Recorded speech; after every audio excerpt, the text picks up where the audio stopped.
Now let's talk competition. It's on. We have 8 players streaming in from across the country, matching up bracket style to compete and win it all. Here's how we're different. We're inclusive, accessible, both challenge you and make you feel like a kid again. 1.7 to franchise. We also wanted to offer other mediums that Mossy Mobsters can enjoy. A major guiding force that is incredibly close to my heart. Okay, ladies, I think we have our top 4.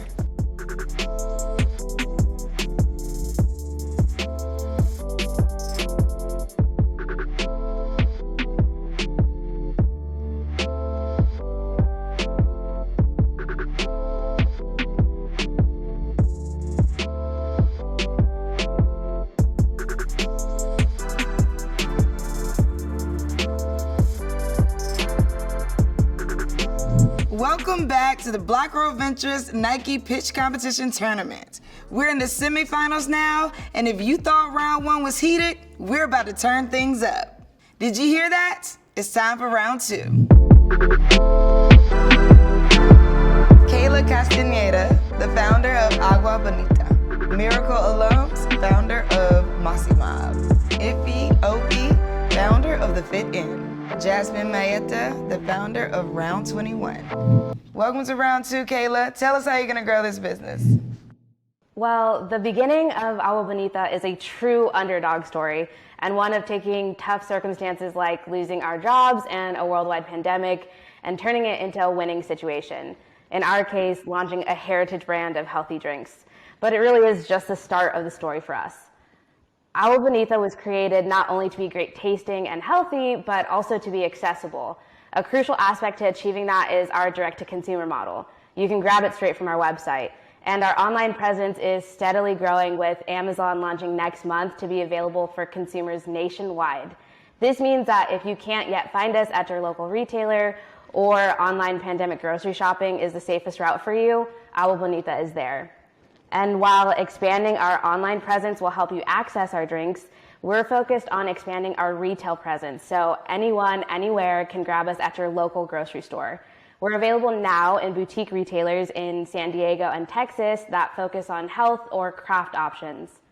But as we grow, traditional retailers like H-E-B and Kroger will be the cornerstone of our success, and convenience store channels like 7-Eleven. Investment would largely be used to support larger production runs to be able to secure these volume commitments and drive down costs. And speaking of production, current cost of goods sit at about 65 cents a can, but at the next production tier, that's cut almost in half. And while we've been working hard for you to see us on the shelves of your local grocer, we've also garnered national attention from folks like Well & Good, who named us the top wellness trend for 2021. From our debut, we were able to turn the heads of major companies who you will see as brand partners this summer, such as Beyond Meat in their meal kits and food trucks, and United Airlines in their club lounges and flights. More importantly though, this exposure helps us reach our target consumers in unique ways. And who is that target? The adventurous people prioritizing their health without sacrificing taste. While our demographic skews mostly female and millennial, we're also seeing success with an older subset who care about their health or have been introduced to us by their younger family members. Our customers want convenient, healthy options they can incorporate into their lifestyle, like our pineapple cucumber agua fresca that's great for after a workout, or our watermelon chile that gets your blood flowing. We crafted these drinks with our cultural flair, but also with the help of mentors who are responsible for beverages like vitamin water. So we may be bonita, but make no mistake that we're also fit for the athletes of the world. And our customers are big fans of an underdog story too. We've spent $0 on marketing, but have been able to reach over 1,000 doors over the course of 4 months since putting our product into the market, with a repeat purchase rate of over 30%. And while we may be competing for our space on the shelves now, we've never shied away from a challenge before. And from humble beginnings and roots that mirror brands with hefty acquisitions, we're ready to turn Agua Bonita into the next billion-dollar brand. Thank you, Kayla. When you put up your cost structure slide, I think if I remember correctly, you included the cost of the can, the printing of the label, and the ingredients. How much are you spending on shipping of your product? And I ask particularly for two reasons.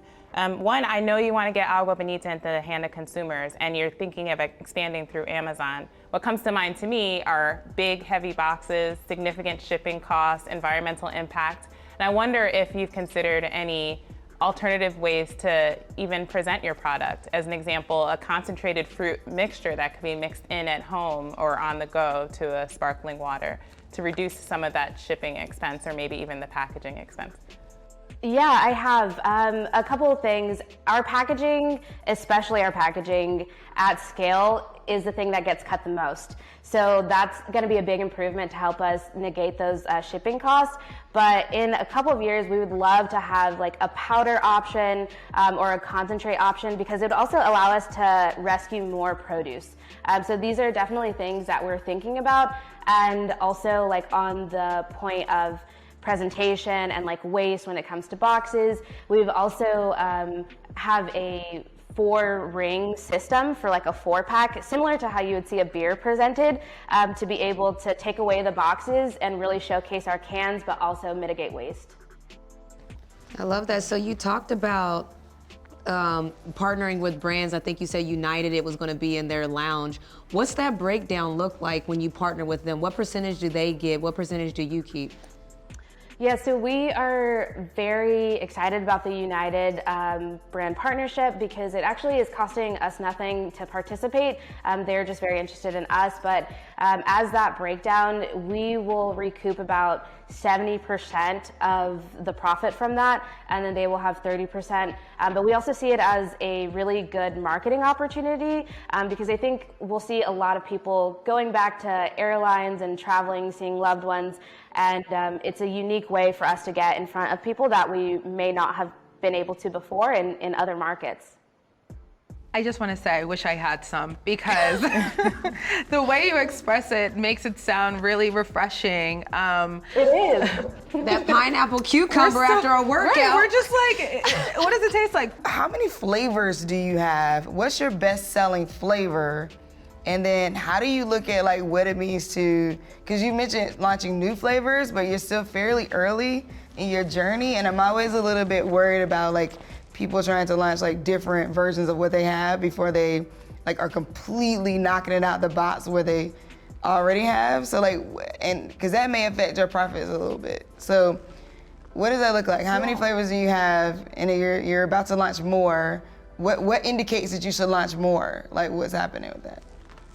Yeah, so Agua Bonita, I came to the company with like 5,000 consumer data points on like what people wanted also in flavors, but it goes back to our QR code too, in that like we have a really close relationship with the people that are buying it and just listen to them. A lot of times we crowdsource flavors to see like what they would like. Our watermelon chile one is our bestseller as of now, and then our pineapple cucumber is the other flavor that we have on hand. But originally that one was a cucumber like coconut water, but we listened to the people that were buying it and gave it a tropical update because across the board they really wanted pineapple. So that's how we know with the new flavors that are under development is that it's what people want because they're telling us. And yeah, just the industry as a whole, people are getting more experimental. You know, you see things like probiotics and sparkling drink, all of these new kinds of drinks that people are, you know, piquing their interest. I think we fall in that category. Okay. Thank you, Kayla. Thank you. I like how she mentioned that she had an idea about how you can carry it around. So that was something we mentioned earlier. I think she has a really great product for the region that she's in right now. But when you have a new product, like I think of road trips and traveling and getting on the road and people just easily purchase something and try it regardless, how does that translate in the experience of like a grocery store if you haven't, or if someone you know hasn't tried it yet?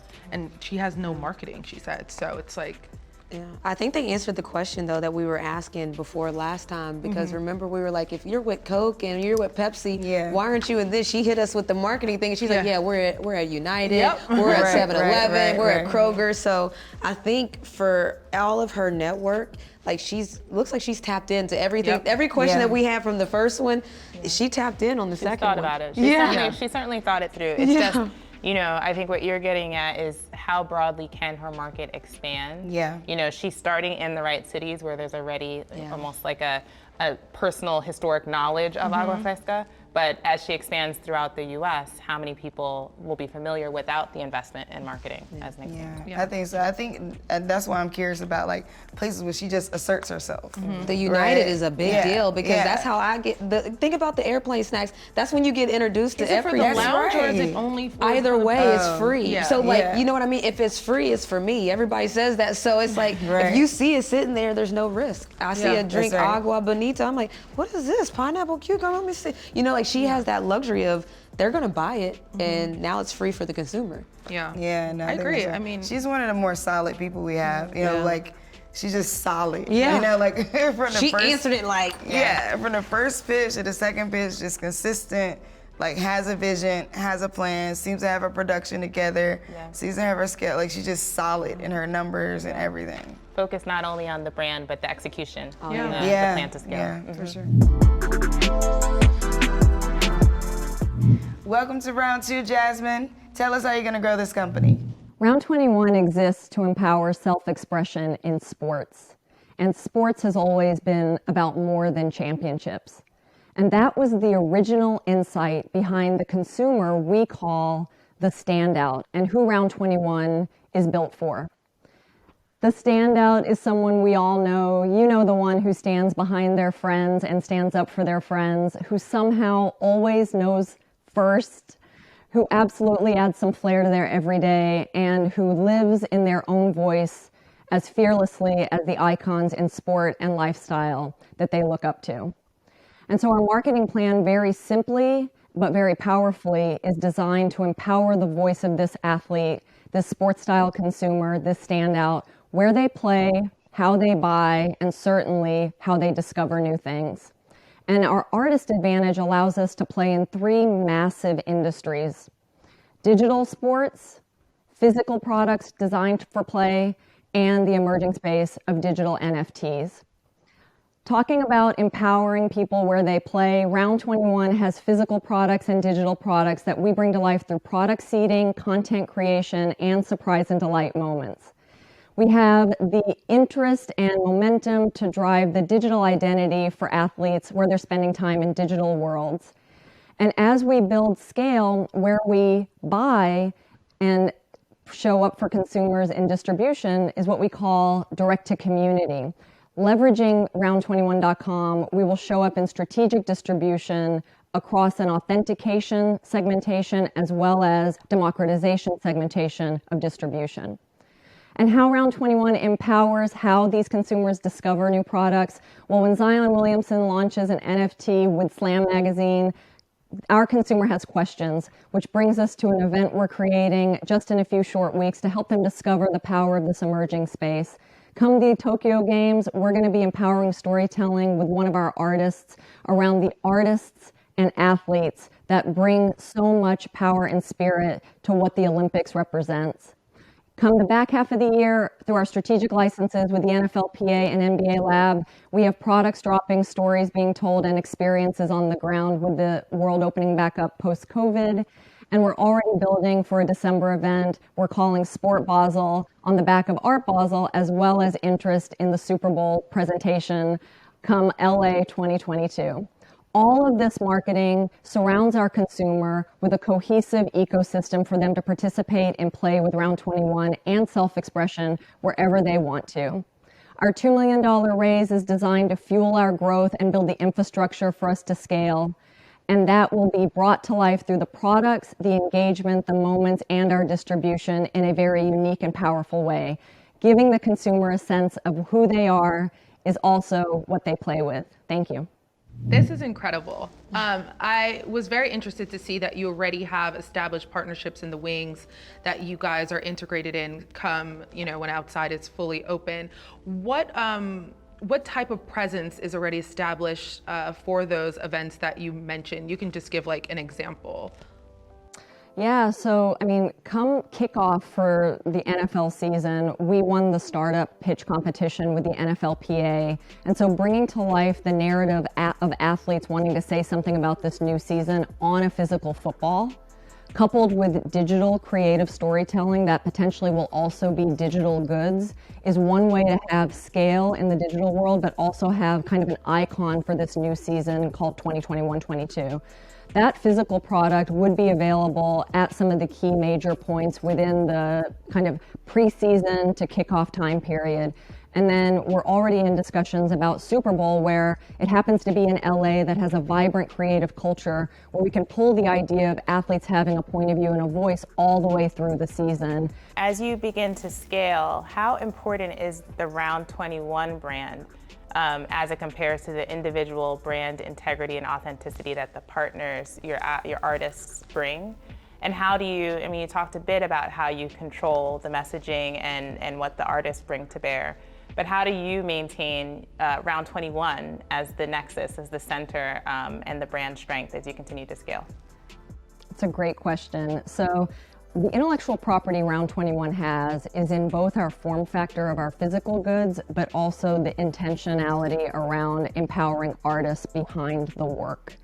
Similar to what I call a canvas, which is a Nike Air Max or a Supreme skate deck, building the iconic canvas takes time and takes the company you keep to establish the value that it has in the marketplace. That's why you're seeing us spend so much time within the world of sports, not from an endorsement perspective, because I don't have the budget for that, but from a platform perspective where we can be the voice of Matisse Thybulle's legacy in Philadelphia, which Red Bull commissioned for us because the artist was able to pull that story through. Or we can bring a colorful fist to life for the ping pong paddles the NBA commissioned last year.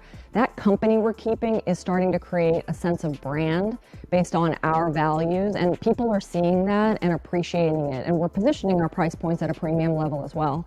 By being supportive of this artist community that is an advantage, we feel like we'll be timeless, constantly relevant, and also before a trend happens, because the artists are the ones on the ground hearing and doing and playing and being with the culture, and we love that we're in a position to be a platform for them, but the device that we create certainly has to have ownable IP, and that's what we're trying to build for every canvas we release digitally and physically.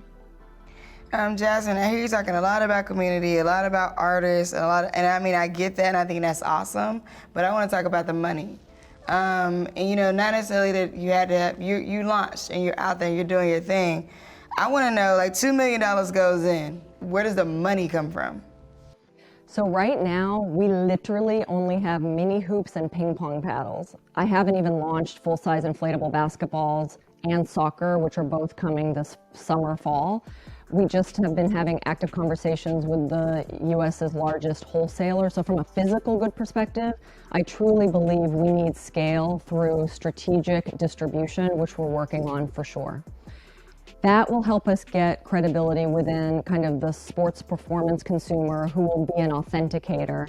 The digital skins marketplace traditionally is a good, better, best. And what I mean by that is we can have evergreen all day long 99-cent skins that make your basketball or hockey puck feel cool. And that's what's exciting about Round 21 is I can go make baseball bats and hockey pucks in the digital world while I'm building supply chain capacity for the physical world. Then the better version of digital skins is a slightly higher price point, but has seasonal in and out behavior. And then the really special stuff are the limited edition, the basketball that has like the gold channel around it that can go at a higher price point and be a coveted object of desire in the digital world because it also has utility. It makes you dribble faster, it makes you jump higher, etc. So all of those game mechanics, I think, are going to bridge an entry-level price point as well as the scarcity model that's going to be, again, like I said earlier in the first round, the scalable opportunity for Round 21. In terms of the $2 million in, we're profitable in the model in year 2, and we're looking at a $25 million plus by year 5 with the infrastructure based on the team and marketing and product development I need to build that fuel going into the 5th year. All right, sounds good. Thanks, Jasmine. Thank you. I was going to ask, I still don't know the answer to your question in the sense of, are these partnerships paying her? Well, see, I was trying to ask that question in the beginning when I was like, yeah, these partnerships, what is the most successful one? Because with most partnerships, you know what percentage you're getting, you know, or are you doing a design fee, so you get something up front? And then is that being distributed to the artists in total, or are you keeping some? Because like, for instance, with Agua Bonita, it's a 70-30 split. So I'm like, dang, that's actually really good for a company like United. Like, they're killing it. But I'm curious, like Super Bowl, NFLPA, she talked about all of Tokyo. Like, what's that split look, or is it a money value? Or is it just a straight up fee, and then you figure it out? Because it seems like, from what I can see, is that like it's almost like a wholesale model kind of. It's like they're commissioning her. Like the way the slides look on the first one is just the products all designed. But it's like, you know, let's say the NBA says we're gonna send these backboards to players. You know what I mean? That's how I got it. Like, I got it through I think they do it through initiative. So Red Bull was trying to do an initiative, and so they sent me a backboard, and I just remembered I saw round 21 in the bottom of it. And then the backboard was cool. To their point, the backboard was lit, so I kept it actually. But I'm just curious, like, is it a money-making model, or at this point? And it's one of those things too. I mean, on the one hand, it seems quite impressive that she has so many partnerships coming down the pike. On the other hand, it could be a lot of a distraction, you know, as she tries to serve all of these different partners and scale through wholesale while growing in digital. She mentioned nothing about her tech capabilities or anyone on her team to get into that space. It could get into a whirlwind, unfortunately, for some who are trying to go after so many different things. And without a hub. A couple months into starting a business. Yeah, and how, you know, she's definitely relying on the partners and artists, their social, versus building her own, which is, like, where do you reference back to what round 21 is if I'm just checking out these artists, so. That said, I do want one of those lit backboards. Actually, they're doing really good. That said, I really do believe at year 25, she might hit 25 mil, because once I know what she's trying to say. She's trying to get her brand to be recognizable, aligned with these big brands, and then she's going to go cash out, basically. So I see what she's done. I can't, like, in 10 months, look at the people she's with. I just can't, like, that's amazing. Super Bowl, NFLPA, NBAPA, that's not easy things to do. She has a good, strong strategy. I'm sure so she gets it. Yeah, you know what I mean? She gets how this thing. she gets gets how it works. You know There's what I mean? something in her back pocket we don't know about. And she's already won a pitch competition for NFLPA, so she knows this kind of situation. I was thinking that too, Sandrina. There's some other partnership with somebody. Something's coming out. She probably can't Keep say it right there in the back pocket. That's right. Which, hey, do your thing. You know what I'm saying? Like, I love it. We love to see it. It may not all line up here, but like behind the scenes, I'm like, okay, she got something to take.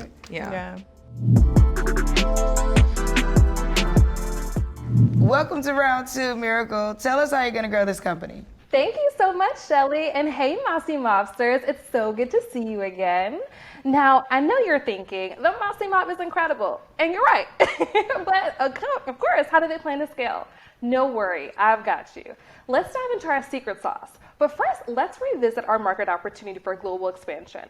Remember, on a global scale, supplements is a $140 billion industry, with $55 billion being in the US. 4 out of every 5 Americans takes a daily dietary supplement. Particularly since the start of the pandemic, with more users looking to boost their immune system, our complete supplement is needed not just now, but for years to come.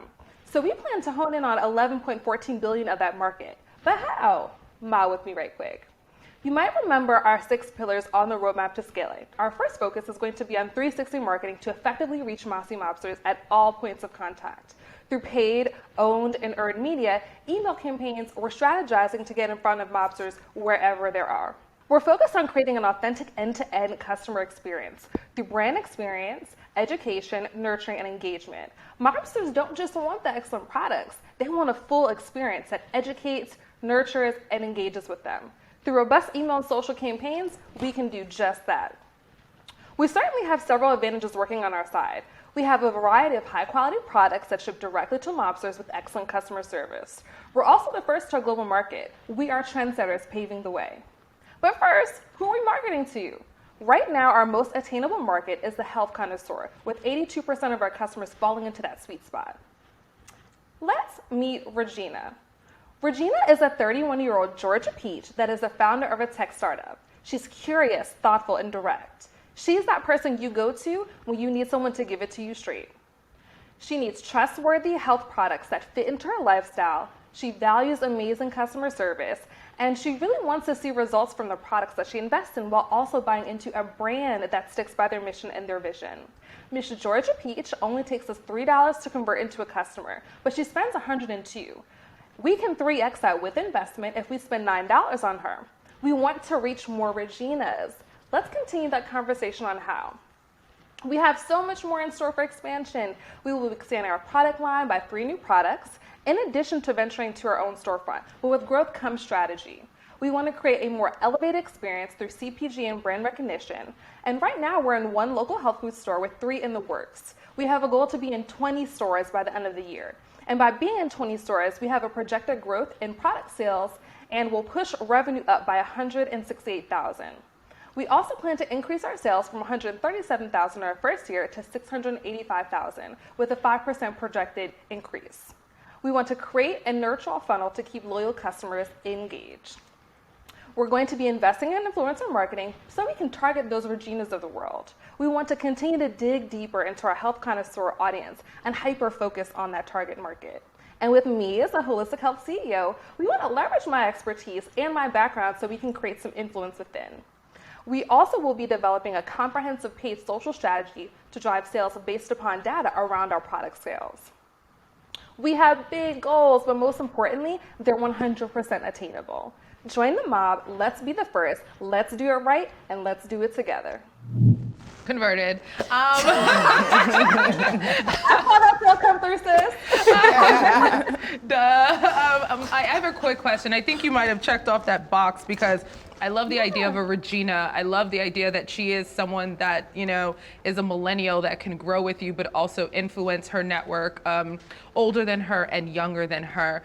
What are your plans with your social media marketing, noting that our phones are always in our hands with this influencer marketing? Is it going to target just the women that are key, you know, health and fitness professionals? Or are you going to build emerging and established influencer networks? Yeah, absolutely. So the plan with social, and just like you mentioned, our phones are always on us. So we really want to make sure that we're developing different social media strategies and campaigns to always get in front of our customer. So as y'all might know, it takes at least 7 points of contact for someone to make a sale. So we want to make sure we're making those 7 points of contact and always getting in front of them. So that means just making sure that we're making targeted audiences, but we also really want to take advantage of our retargeting. So you may have seen an ad, or you may have even thought of something, and then all of a sudden you see it all over social. You're like, I was just thinking that. We want to be the people that you're just thinking about, and then we pop up on social. So we want to continue to, yes, target these Reginas, but we also do have 2 other audiences that we want to continue to activate on. So with that influencer marketing as well, we can start to target our Generation Z. So these are people who are moving, they're culture influencers, and they want to be healthy. So we want to make sure that we can get in front of them so that way they can continue to spread the influence and the good word about the Mossy Mob. Thank you. Miracle, I love how you represent your brand. You make me want to buy your brand. You talked about a lot of different products, and you talked about you're going to have a powder. You talked about you have pills. Yeah. Are you concerned about having to educate everyone about those things? Are you going to lead with one product and let that one product be the lead, or are you just going to come out with all of them at the same time? Yeah, so one thing I think that's really important is to make sure that you're introducing folks to things one at a time, because they also want to be able to trust you. I know for me, sometimes if I see your brand, it's just like, buy this, buy this, buy this. It's like, wait, hold on, wait a second. So we lead with our sea moss gel. Our sea moss gel is our superstar product, so we lead there. And then we slowly introduce other products based upon other types of needs that they might have and the different types of lifestyles that they might have. So, you know, when it comes to education, the one main point of education is we want to educate them on sea moss first, because sea moss can be taken in so many different types of forms. So if we lead with what the actual main ingredient does for folks, then we can tell them the different ways in which they can take it that are best for their lifestyle. Love it. Well, you have a bunch of new Mossy Mobsters here. Yes. Look, you've certainly sold each of us. And there's such an opportunity here, it seems at least clear to me. And there's so much benefit in being a first mover when there's a new opportunity. But there are some risks that come along with that too, right? Others observe something good and they want to come after you. How do you think about the competitive risks? Who maybe in particular or as a type of industry player is a competitor or a likely future competitor of yours? And how will you build a moat to protect what you're building against competitive threat? Yeah, so that's a really great question. And a lot of our competitors right now are also kind of in this same space. We're like starting out and we're really trying to get our product to the masses. So being the first to market is definitely going to be a really great advantage on our side. Now, the one thing that people buy into is they buy into the brand. So as y'all have mentioned and commented on, you like the brand, you want to mob with us. So it's really important to be able to build that brand loyalty so that way we can start to elevate on that. And with that and being first to market, we can start to continue to create that moat around us. And now there might be some super, big guys in the health and wellness industry that might see what's going on. But of course, people want something that they can trust. Folks can tell when someone's coming in and just trying to swoop in and capitalize off of a moment. And they might get some of the market, that's totally fine. But the point is for us to, yes, be the first in there and for us to be the best in there and for us to really build a brand that people can trust. I have a quick question again, because like she said, we're all mobsters, but we're buying almost into you. Like you sold me yourself. So when you're talking about marketing, how are you going to be able to have the you be all over your marketing so that people can see the brand that we see? Yeah, absolutely. And what you kind of see here, this is me, right? Even from our colors and the fun and the floral arrangements, that's all part of my personality and things that I had pulled out. But we had also talked a little bit about how we can leverage myself as a CEO. And because I'm that holistic health enthusiast, that serial entrepreneur, I'm a therapist, doula, Reiki, everything healing that you can think of, I am. And we want to be able to use myself as an influencer as well. I think I might be the #1 influencer, right? So for me to be able to pull that out and extend that to the brand so that way folks can see a little bit more of me. So if you look at our social, it's not too much of me, but I want to be able to include more of that so folks can see behind the brand. And customers really buy into the brand and the brand story. They want to know who's behind it. They want to see you being behind the scenes. They want to see you creating. They want to see you actually doing. And I think that's going to be really important for us to continue to do so people can see and understand that there's a real person that is behind this brand that really cares so deeply about this brand. And people believe in that too. They believe in the founder and they believe in the brand, and those two things can coexist. I have a question about Regina. I noticed that I have a question about Regina. So I noticed that you have her at 200K income. Yep. Well, that's about the top 5% of earners in the country. And so when you talk about like the 80 million market and getting to 137,000 people, and you're only talking about this moment, the only scale, the marketing tactics I heard you use was social and digital.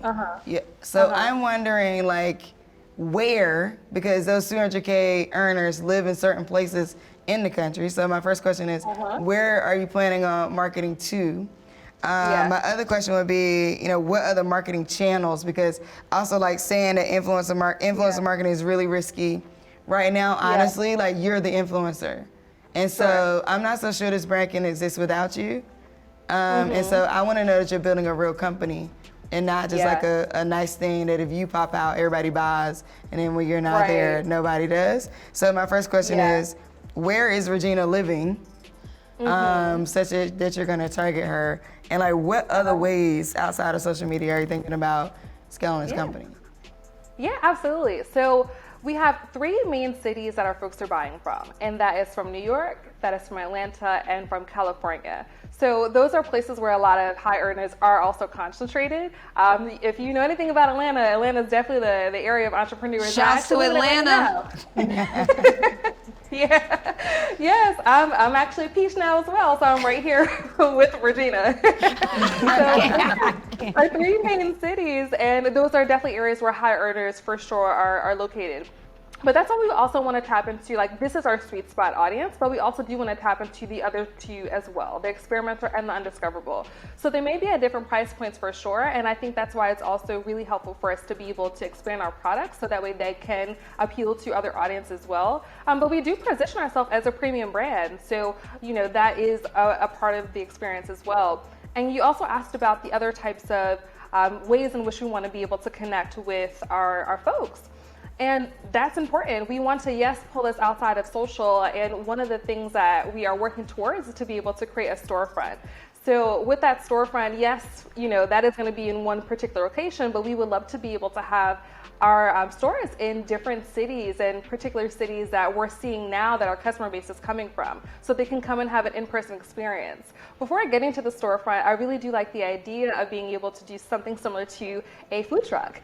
So something that travels, you're not necessarily tied to one specific location, but you can take it on the road. And you may see other brands that do things like that as well. For example, one really great business here that is Slutty Vegan. So Slutty Vegan now has so many different locations, but they start off as a food truck. And that is also part of spreading brand awareness. You see a van traveling with this really cool, logo on it, and vegan what? Or Mossy Mob what? You're curious about it. So we want to be able to be in actual physical spaces. And now that the world is opening up a little bit, and Atlanta, I don't know that they've ever really shut down in the first place, but now they're opening up a little bit more, we can then actually be in physical locations where our potential customers may be. So that may look like things like the health food markets, that may look like pop-up shops, but people can physically interact and engage with our product. Okay, thank you, Miracle. Yeah, absolutely. I'm so excited, y'all. I'm so grateful. Thank y'all for this opportunity. If one tablespoon of Mossy Moss can give me that energy. Yeah.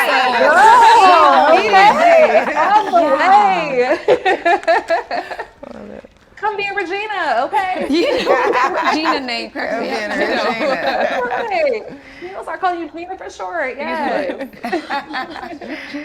Vibes. All right. Thank you.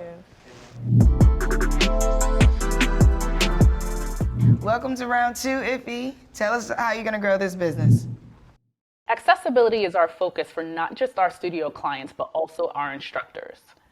Currently, our Pilates mat teacher training is an $800, 3-weekend-long certification that incorporates both classical and contemporary techniques. Compare this to the $1,300 to $1,900 certifications from top brands like Balance Body and Power Pilates. We plan to continue rolling out accessible certifications and workshops for a variety of our Pilates and bar programs. Instructors will have the option to pay a yearly licensing fee to use our name and methods, as well as take advantage of our marketing and promotional offerings to help them grow their career in wellness. Studios globally will be able to apply for certification of their instructors in order to teach our branded classes in their studios. With our growing instructor pool, we'd increase our on-demand and virtual classes to help the brand reach those who can't make it into a studio. With that expansion, we'd have an upgraded on-demand platform and eventually an app that has us in people's pockets whenever they need. Looking at brands like Zumba, who have centered around licensing, adding in our ability to turn physical spaces into community hubs, and seeing how our growth year over year, my plan for the fit-in will be to generate over $55 million in revenue over the next 6 years. Getting there is where my 18 years of experience leading, developing, and executing marketing strategies for major entertainment companies comes in. To grow our network is to continue promoting the values and vibe of our brand.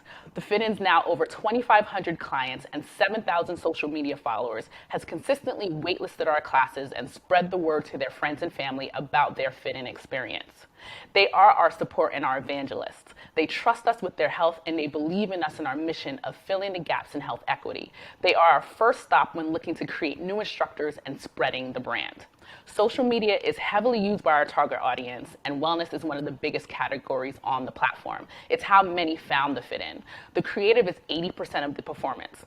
Using strong creative assets, showcasing our diverse range of classes and instructors will be the first step. Next step is using our current user base to build lookalike audiences in the ad platforms, finding others who also are looking for new faces in wellness. Recently launched, the Fit Files is our resource to cover health topics for diverse audiences. It's like Goop, but for everyone. This blog allows us to implement search engine optimization and lead gen tactics to acquire new customers and to continue fostering our relationships with our current clientele. And finally, press and brand evangelists with trusted followings have been a big driver of studio traffic and will be a major factor in continuing to build the trust amongst our consumers and future partners worldwide. Partnering with trusted outlets and individuals in the wellness space will help solidify our message and help our audience deepen their belief in our commitment to health equity, diversity, and inclusion. Thank you. Thank you, Iffy. I have to say, during the first round, I was happy to hear you talk about certification as a significant revenue stream, because I was concerned about the small class size and how you might be able to sustain the business just through direct consumer revenue. That said, I think all 3 levels of your revenue streams, as I understand them, 1 being the direct consumer revenue from any studios that you continue to run, 2 being the certification, and then 3 being the franchise fee, might be at risk if the franchisees are not able to sustain their own selves with small classes. How do you think about making sure that your model that you build up is profitable for the franchisees who would need to believe they could make money before they'd want to sign up for your certification and drive 2 streams of your revenue? And I just want to clarify that when it comes to we're certifying instructors and they're paying a licensing fee to then go teach, elsewhere. We're not necessarily franchising our own business, right? So our businesses, we plan to keep them small.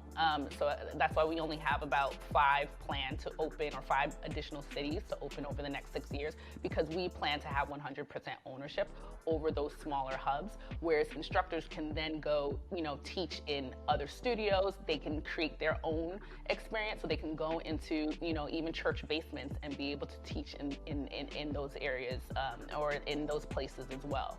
So it's not about the studio franchising, but it's really the license for instructors to then go off and teach as often as they like.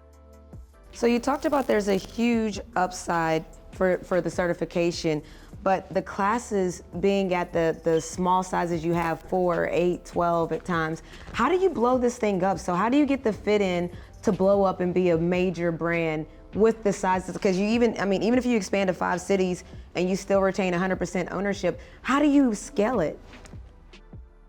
So the scale comes from the virtual and the on-demand, right? So the virtual classes, that allows us to really go broad, right? So we can go globally, and then we have that globally, even currently, people signing up for our classes, right? And then so the certification with the teachers, them being certified, they're able to then go and spread, so that amplifies it. So it's not just our 5 studios, right? Then it becomes our, location in, this, in this church, right? In Detroit, right? Or it becomes our classes that are being taught in this, school gymnasium in, New Mexico. So that is how we can scale. We scale by extending our brand to all of these fit-in brand instructors.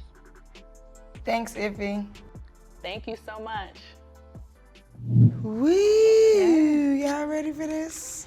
Yeah. Oh, no, I'm not. I know. That's the tough part. You know what the thing about Iffy is kind of like, because I was thinking about this. I heard the questions y'all were asking, and I'm like, I tried to break it up with the marketing question because I knew you guys were coming with those hard-hitting questions and they were all relevant, but I did want to acknowledge the fact that she was using herself as the face of the brand. So regardless of how she expands, they're always going to reference her as the face of the brand. And so, similar to Mossy Mob, you're buying into the face of the brand, the person behind it. So she does have some work to do on either side of the coin, but at least she knows I am the reason I can expand my brand.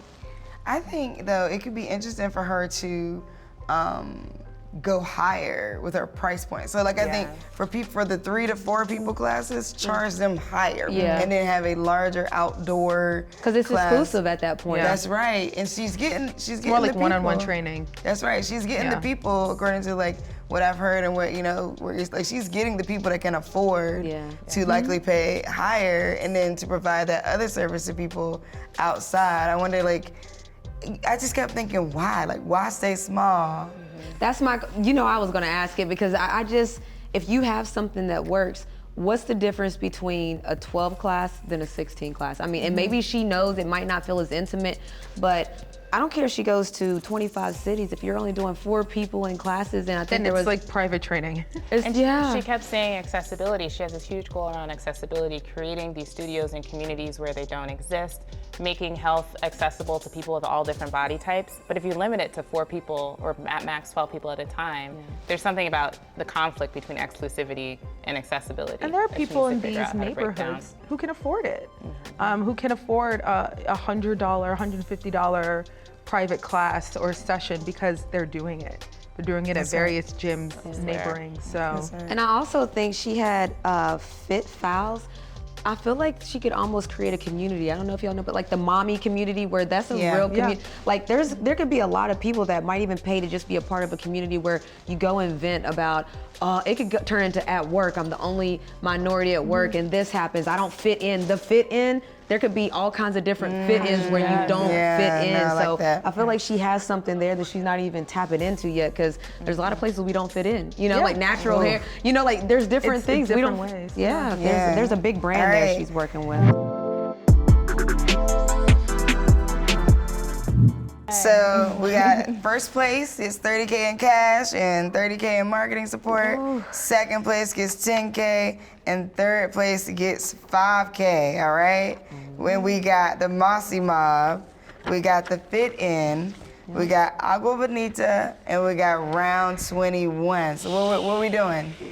How y'all Should we work our way from the bottom up, like who we? What are we doing? Okay, yeah, you know? Okay, can we do top two? Yeah, we have to. Okay, who are your top two? My top two, then I'll just jump into it. I'm going with Round 21.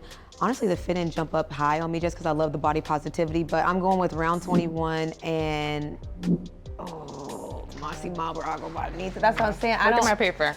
Like that's the same thing. It's the exact same. I don't know how to, like, it's a tie between Mossy Mob and Agua Bonita for me. So that's. I knew that you guys would both vote for Round 21. And I think that for me, I think my number one is Mossy Mob. I think there's a lot of growth there, and the personality and passion and strategy is in place. As a secondary, I think Agua Bonita. And I only say that because she knows her core audience. If you know it and you're willing to grow and you have the existing training and experience, she can only go up from here. I mean, I'm impartial because, you know, I'm in Brooklyn, so I love the Fit In, but I'm not 100% sold on the certificate model driving her business. You know, you have to increase the prices or do private training or offer other experiences to really make a profit. Yeah, I think, you know, the idea of like expanding your thought process around what you do. Like you can expand your model, but like how do you think about what you do? And so if I gotta look at it that way, then I gotta go with Agua Bonita is my number one. But then I'm also kind of tied between Mossy Mob and Round 21. Like I think Round 21 is interesting because I wanted her to give me the money, and she just didn't go there. We didn't get any numbers really. Yeah, she just wouldn't. And I think, you know, and I understand why, because when you don't have a lot already, like in terms of like a lot of it worked out, or a lot of people understanding your unit economics, sometimes it's hard to talk about. So I honor that. At the same time, I'm like, this is your chance. Yeah, this is your chance. We already believe. I mean, Renee has a backboard already. I literally have it at the house, like it's crazy. I think there's a reason we're all like coalescing around those same three, and obviously they're all phenomenal. And you saw Round 21 at the top of my list. There's something as I'm listening to you speak, Shelly, which is around the focus that both Agua Bonita and Mossy Mob have on a singular product or a range of products, where Round 21 has a big opportunity, but it is a bit scattershot on, you know, I'm gonna do all these different physical products with a lot of different distribution channels, and then I'm gonna do digital, but I haven't spoken at all about my digital capabilities. And it's a really great, both idea and execution, but a lot of different pathways. And there's something about the focus. And when you say it like that, I mean, and we're talking about 30K and then 30K in marketing. Well, if you look at it like that, Round 21, that's pretty much, that's their whole thing. They already have the Super Bowl, they already have, so I'm curious, what would they even put to the, I mean, they have, that's what they have in tenfold at this point. I feel like, and I don't, that's why I said, what are we picking? Because I feel like Agua Bonita and Mossy Mob, they could use the funds. Yeah, they could use the funds. Yeah, that would be for those two. I think that if you add 30K to marketing to those two, I mean, we don't know what could happen. Like something amazing could happen almost. Yeah, 100%. Yeah. After much deliberation, we have selected our top 2 elite business athletes. Put your hands together for the Mossy Mob and Agua Bonita. Thank you to our other players for fighting the good fight, Congrats on making it this far. Now, it's up to you fans to decide who our final winner is. Vote with your dollars at raisify.co. That's RAISIFY.co. Donate $5 or more to the player of your choice. Voting is open now. Look out for the BGV and Nike channels to find out which of our top 2 elite business athletes takes the title. I want to give a special thank you to our champions for kicking it with us tonight, and thank you for hanging in the ring with us. We love each and every one of our fans. I'm Shelly Bell, the founder and CEO of Black Girl Ventures. We are proud to raise funds and build communities for Black and brown women founders. Thanks again for tuning in. Remember, resist being average. I'll see you soon.